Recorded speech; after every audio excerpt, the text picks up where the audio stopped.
Yang pertama, saya menemukan banyak sekali orang di Indonesia tidak mau tahu dan tidak tahu tentang Masjid Aqsa.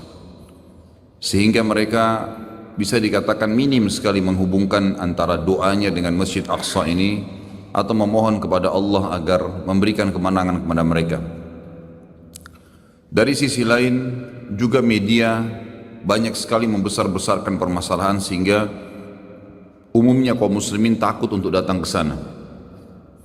Takut karena ada keributan, takut karena tidak ada keamanan. Saya perlu menyampaikan jemaah sekalian bahwasanya memang betul Palestina sedang dijajah oleh orang-orang Yahudi. Semoga Allah memenangkan mereka. Sebagaimana dulu Indonesia dijajah oleh Jepang. Tapi kaum muslimin di Indonesia pada saat itu hidup. Mereka bertransaksi, mereka makan, mereka sekolah. Tapi ada penjajah dan mereka berusaha melawan. Begitulah keadaan saudara-saudara kita di sana. Dan mereka tetap makan, mereka berumah tangga, mereka berdagang, mereka bersekolah, semua lagi dijajah. Kita sebagai umat Islam harus menyadari bahwasanya mereka saudara kita. Maka kita harus tentu menolongnya dengan doa, dengan harta dan juga dengan jiwa kita. Dari sisi lain, selain memang dasarnya di sana muslimin sedang tertindas dan mereka punya dua alasan yang sangat mutlak kenapa mereka harus mempertahankan diri mereka di sana, dan juga kenapa kita harus membantu mereka. Pertama, karena Islam, mereka muslim. Tidak mungkin orang Islam membiarkan saudaranya tersakiti. Nabi SAW mengatakan orang muslim seperti satu jasad. Kalau satu luka, sedikit luka maka akan membuat seluruh tubuh itu demam. Wajar kita memikirkan saudara kita di sana dan kita tidak bisa menerima penjajahan itu. Alasan yang kedua, karena memang asli penduduk Palestina yang sedang dijajah sekarang, mereka orang asli penduduk suku Finiki dan suku Kanaan. Ini dua suku Arab yang asalnya ada memang di Palestina, penduduk aslinya. Jadi selain mereka muslim mempertahankan karena agama mereka dicoreng, maka mereka juga penduduk asli. Orang-orang Yahudi yang datang itu tiba di Palestina pertama kali pada saat memang Musa alaihissalam keluar dari Mesir, selamat dari Fir'aun lalu masuki Palestina. Itu pertama kali orang Yahudi menginjakkan kakinya di Palestina. Jadi sebelumnya sudah ada dua suku asli turunan Arab yang dulunya beragama Kristen pada saat suku Romawi atau kebangsaan Romawi berkuasa. Setelah datang Umar bin Khattab di tahun 14 Hijriah menguasai Palestina, maka pada saat itulah umat Islam menguasai wilayah itu dan seluruh masyarakatnya masuk Islam kecuali sebagian kecil yang tetap beragama Nasrani. Jadi ada alasan secara agama kenapa kita harus membela mereka, kenapa kita harus mengetahui beritanya, baik secara penduduk juga secara hubungannya dengan hukum syar'i, berhubungan dengan masalah Masjid Aqsa. Masjid Aqsa ini saudaraku, selain penduduknya memang muslim yang harus kita bela, punya fadilah yang banyak dilupakan oleh kaum muslimin.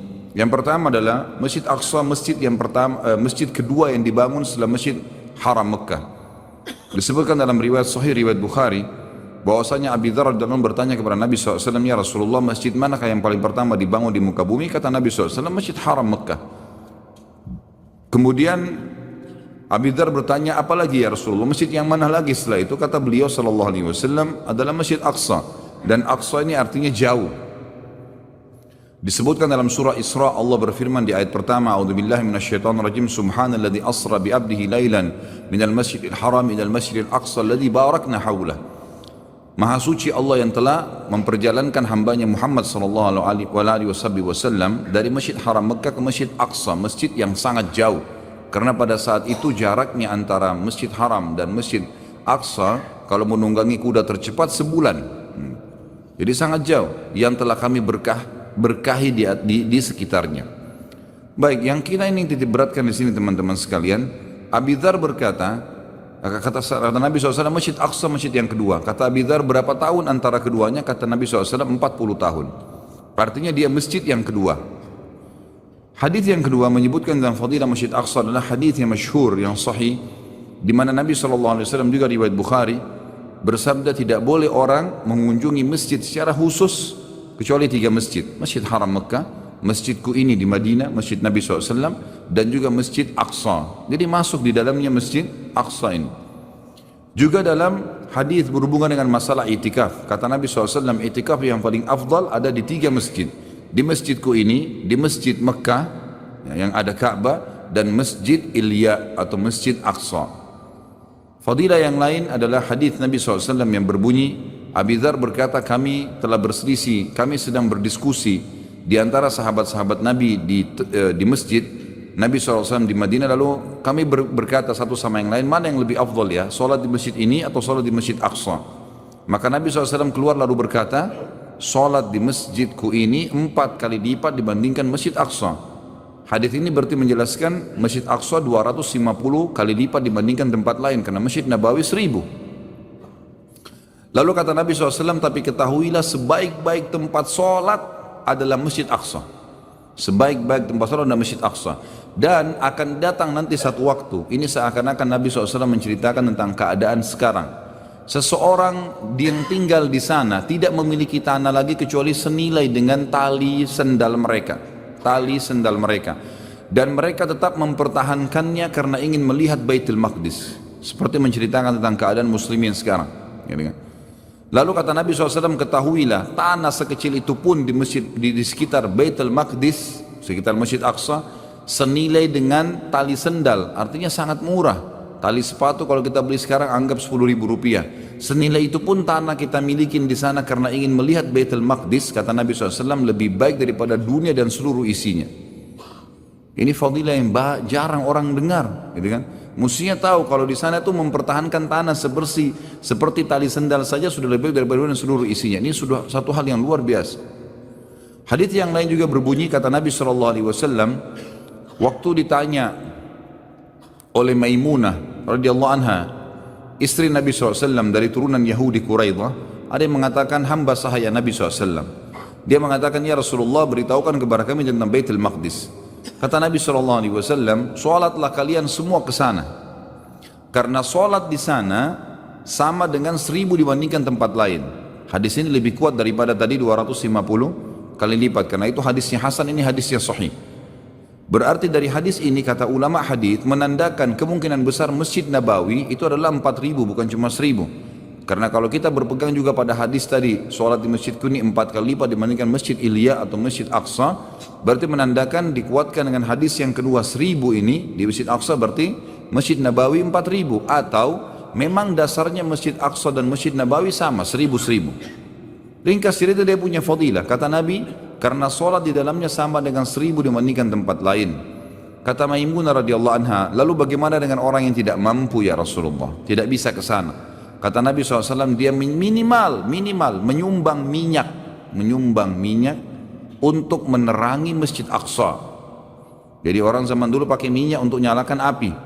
Minimal menyumbang minyak, karena siapapun yang menerangi Aqsa sama pahalanya dengan sholat di dalamnya. Ini enggak ada di Masjid Haram, ada di Masjid Nabawi fadilahnya. Ada yang lebih agung lagi fadilah yang luar biasa, adalah hadis Nabi SAW yang berbunyi, dan ini hadis sahih.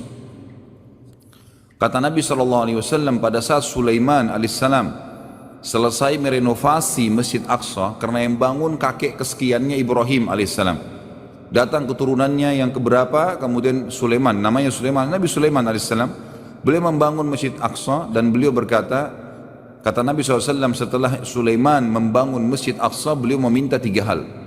Yang pertama, minta agar seluruh hukum yang dia terapkan di masyarakatnya sesuai dengan hukum Allah, dan Allah telah memberinya. Jadi walaupun wahyu belum turun, Sulaiman mengambil sebuah keputusan, berarti itu sudah hukumnya Allah, dan Allah mengijabah itu. Yang kedua, dia meminta agar kerajaan diberikan tidak layak untuk orang sesudahnya, dan Allah juga sudah memberikan. Dan ini yang ketiga fadilah yang banyak muslimin tidak tahu. Kata Nabi SAW, dan Sulaiman meminta kepada Allah agar tidak ada orang yang datang sholat di masjid ini, Aqsa. Dan ini tidak dimiliki oleh Masjid Haram Mekah, tidak dimiliki oleh Masjid Nabawi di Madinah. Kata Nabi SAW, Sulaiman meminta agar tidak ada siapapun yang datang ke masjid ini sholat, tidak ingin kecuali sholat, walaupun sunnah, sholat tahiyat masjid misalnya 2 rakaat, kecuali setelah selesai sholat dia kembali seperti baru dilahirkan oleh ibunya, bersih dari dosa. Dan kita tahu fadilah ini hanya didapat pada saat orang sedang haji. Kata Nabi SAW, siapa yang haji tidak rafath, mengucapkan kata-kata syahwat pada bukan pasangan halalnya, fusuk, menyentuh secara fisik, dan juga jidal, berdebat-debat di haji, maka dia pulang seperti baru dilahirkan oleh ibunya. Tapi Masjid Aqsa, saudaraku, kita sholat di sana sama dengan, ya, satu kali sholat dibersihkan dosa seperti baru dilahirkan oleh ibu. Ini satu hal yang luar biasa. Jadi kalau ada kesempatan, kunjungin. Masalah kasuistik, saya bilang sama jemaah saya kemarin sekitar 33 orang, sama saya 34. Masalah kasuistik, ada orang menganggap nanti di sana berbahaya. Buktinya kita masuk gak ada masalah. Artinya memang ada lagi dijajah. Tapi turis kalau masuk tidak dipermasalahkan. Dan kami bisa sholat di Masjid Aqsa. Betul dijajah, betul memang Masjid Aqsa itu pintu gerbangnya dijaga oleh tentara Israel. Tapi mereka tidak berani nahan orang yang datang sholat.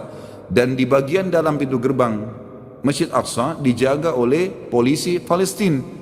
Dan mereka tidak mengizinkan orang Yahudi satupun masuk ke dalam. Informasi bahwasanya orang Yahudi mau meruntuhkan Masjid Aqsa itu tidak benar. Itu tidak mungkin. Karena mereka sendiri menghormati Masjid Aqsa karena mereka anggap yang bangun Ibrahim alaihissalam, kakek mereka juga. Ya itu nggak benar, gitu kan? Bahkan ada salah satu sisi tembok Masjid Aqsa yang luasnya sekitar 1,4 hektar, luas sekali. Itu ada satu dindingnya, di situ dijadikan sebagai tembok peratapan oleh orang-orang Yahudi. Tiap hari mereka datang menangis, ya, menangis mengeluh di tembok itu. Kebodohan tentunya, tapi ini terjadi.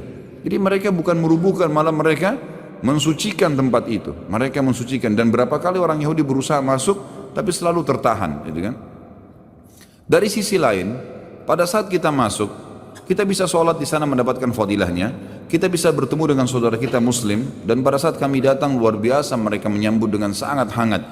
Imam masjidnya Syekh Yusuf menyambut kami, dan sempat kami diajak ke madrasahnya, diterangkan tentang kegiatannya. Kemudian juga ada banyak kelompok muslimin yang sedang sholat, bertemu pada saat berpapasan, ditanya dari mana. Itu pada saat dia tahu kita dari luar, dipeluk dengan beliau mengatakan, kedatangan anda saja di sini sudah cukup buat kami.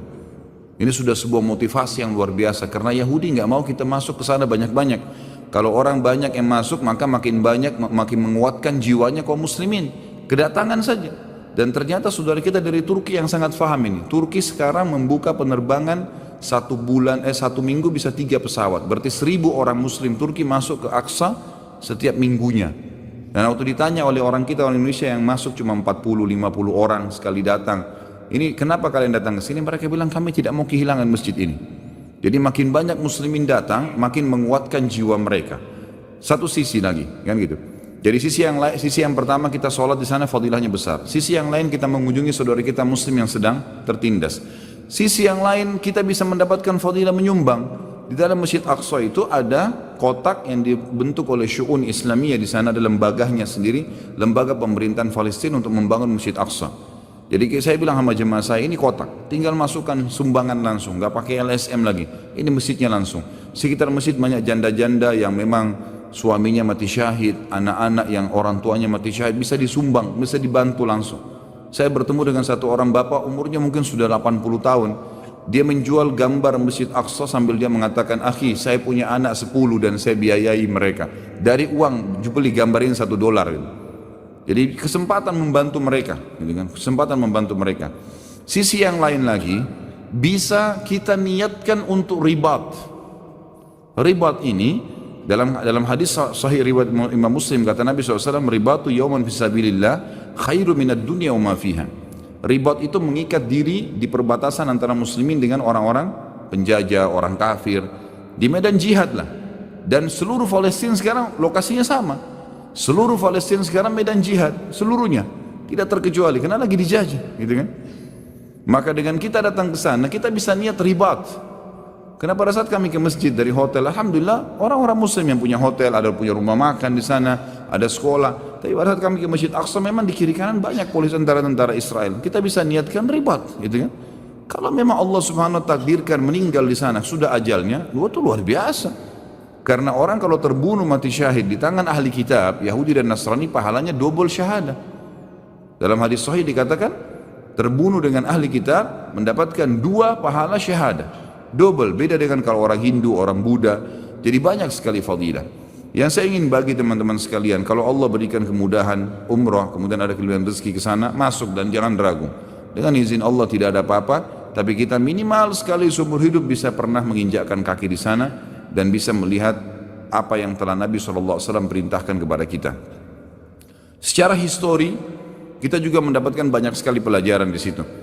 Di antaranya adalah pohon garqat yang Nabi SAW ucapkan. Nanti pada saat Dajjal terbunuh di tangan Isa, putra Maryam, maka seluruh pengikutnya dari Yahudi bersebar, menyebar di wilayah Palestina. Dan itu wilayah Palestina itu ada sekarang di antara Masjid Aqsa sama Gunung Zaitun, Bukit Zaitun, ada lembah. Sekarang oleh orang-orang Yahudi dijadikan kuburan. Mereka anggap itu lembah suci. Ternyata orang-orang Yahudi berkeyakinan di sini nanti di akhir zaman mereka akan dibantai. Mereka berkeyakinan begitu dan sekarang mereka sudah kubur-kubur jenazahnya di situ. Subhanallah, ya. Orang-orang Muslim mendapatkan riwayat-riwayat tentang masalah mereka akan menyebar di sekitar Baitul Maqdis nanti. Kemudian dibunuh oleh kaum muslimin. Semua batu akan berbicara dan pohon ini, hai muslim, ini Yahudi, bunuhlah dia kecuali pohon garqat. Sampai saya suruh jemaah saya foto. Orang-orang Yahudi sekarang memenuhi wilayah Palestina, wilayah negara mereka terutama yang sudah mereka rebut dinamakan Israel dengan pohon garqat tuh. Ini pohon garqat yang Nabi sebutkan. Saya suruh foto jemaah saya, ini pohonnya. Pohonnya agak mungkin sekitar 1-1,5 meter tingginya tapi dia melebar. Warnanya hijau dan berduri gitu kan. Itu yang dikatakan pohon Yahudi. Depan mata orang Yahudi banyak menanam pohon itu, tidak ada buahnya. Ya, tidak bermanfaat pohon itu. Mereka kata di sini tidak ada manfaat yang bisa dimakan oleh manusia dari buah-buah atau sayuran. Memang dia cuma pohon karena dia tidak berbicara saja dan orang Yahudi tahu sekarang mereka tanam. Artinya luar biasa, fakta yang Nabi sampaikan benar, gitu kan? Mereka sendiri menanam itu dan itu depan mata kita melihatnya. Dari sisi yang lain juga banyak sekali histori sejarah di Palestina. Kita tahu nabi-nabi rata-rata di sana Ibrahim, ya, Ishak, Yakub, Yusuf, Sulaiman, Daud, ya. Itu semuanya memang ada di wilayah sana dan memang secara sejarah itu sangat luar biasa kota itu dan kita tahu disitulah nanti Nabi Isa alaihissalam terakhir memimpin dunia dari wilayah Palestina, ya, menyebarkan keadilan selama 40 tahun. Setelah Ya'juj Ma'juj terbunuh tentunya dan Dajjal pun akan terbunuh di situ. Dan yang terakhir adalah teman-teman sekalian, ada hadis yang menyebutkan kalau Dajjal nanti di akhir zaman, akhir jalannya adalah ke wilayah Palestina dan dia akan bermarkas di sebuah kota namanya Babulut. Subhanallah, saya tanya di sana orang Palestina asli yang kebetulan lagi naik, dia nyetir bus yang kami jalan. Saya tanya, akhi, di sini di Israel yang sudah direbut, dulu Palestina, sekarang direbut dengan Israel, baik. Ada enggak kota namanya Babulut? Dia bilang sama saya, dia enggak ngerti rupanya hadisnya. Dia cuma bilang ada di sebelah Tel Aviv, di sebelah ibu kotanya Israel ada satu kota sekarang lagi dibangun namanya Lut, dinamakan Babulut. Saya bilang, antum sudah tahu belum ada hadis Nabi kalau Dajjal akan terbunuh di situ? Ternyata kota itu dulu tidak ada nama ini. Sekarang dibuat oleh orang-orang Yahudi. Jadi secara histori apa yang Nabi SAW sampaikan terbukti di lapangan, di depan mata bisa kelihatan. Jadi bisa ziarah Masjid Aqsa, bisa ketemu dengan muslimin, bisa sedekah langsung, bisa ribat, niat untuk mengikat diri minimal pada saat 4 hari niatkan ribat. Itu kan sudah baik, lebih baik daripada dunia seluruh isinya dan juga bisa mengetahui fakta-fakta mujizat Nabi Muhammad SAW yang disampaikan kepada kita masalah itu. Ini yang saya ingin berbagi, mudah-mudahan bisa bermanfaat insyaallah.